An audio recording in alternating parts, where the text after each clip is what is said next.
And welcome back to the special edition of Hannity. Joining us now to react to the president's speech at CPAC, the host of the hit show Justice, Judge Jeanine Pirro, is with us. She's at CPAC 2018. All right, Judge, so you got to speak after the president tonight, but to the big dinner, which we're so proud of you. Look, you were there. You saw the speech. The fact that Gallup is even saying that optimism has changed. Rasmussen now has them at a magic number of approval, 50%. Results matter to people, and I think results matter more than noise that we've heard from the last year.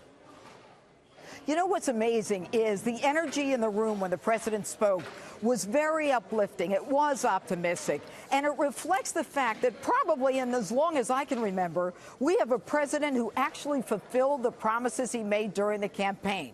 The president was firm, he was funny, he was personal, and he was resolute in making sure that American confidence is up, that unemployment is down, and that the American people understand that they have the right to make a living. They have the right to be able to provide for their families, and they have the right to secure and safe cities. He hit all the notes. He hit it out of the park.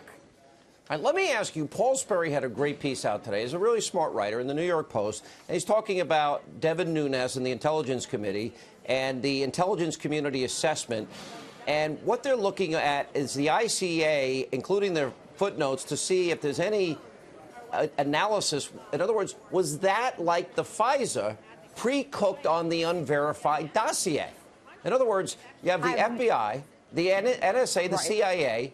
Were they using an unverified dossier in this capacity? Well, I don't think there's any question that they were. I don't think there's any question that they knew, that they paid for it, that Hillary Clinton and the DNC were involved in it. And then what happened was they did everything they could to spread it among the media and to use it in a court, one of the most private courts in the country, in a FISA court. I mean, but here's my question, though. This is a specific. Yeah. But if the intel community itself was using the unverified dossier for their ISA, that's what I'm asking. Did they use it for FISA and for their own intelligence gathering? In other words, they're believing in their own lie? Of course they're believing their own lie, because if they didn't believe their own lie, Sean, then they wouldn't be able to perpetuate the narrative that they are perpetuating. Sean, we're at a point in American history where if we don't make that sharp turn, then we're headed for the tombs at this point. And that's why people elected Donald Trump, because the narrative and the lies and the playbook has been unbelievable. I'm sorry to say this. Look, I gave 30 years of my life in government. I was a believer. And I am stunned at the lies and at the criminality, the corruption, and the conspiracy. I never thought I could see this in our lifetime, and especially as going to a FISA judge. I have two judge questions. One is on the issue of not telling the FISA court judge, just a footnote that says it may be political in nature when they knew it was Hillary bought and paid for. And what do you make about the judge that also was the judge in the Senator Ted Stevens case in Alaska? He's now General Flynn's judge, and this judge wants all exculpatory evidence, and he will decide what's exculpatory in the Flynn case to be sent to him. That seems to be highly unusual. Look, Sean, I said it from the get-go. The idea of a FISA court on this particular case, and there's something called forum shopping. And that means, and when I was a judge, we used to say, oh, we have a wheel. Your name just comes up when it comes up. Nonsense. All right. And the fact that you got Ted Stevens judge, who's the same one who was signing the FISA, the 90-day extensions based on nothing other than that dossier. And until and unless you give me more evidence, I'm going to say it's based on nothing but a fake dossier. Then what we've got is a problem in the judiciary.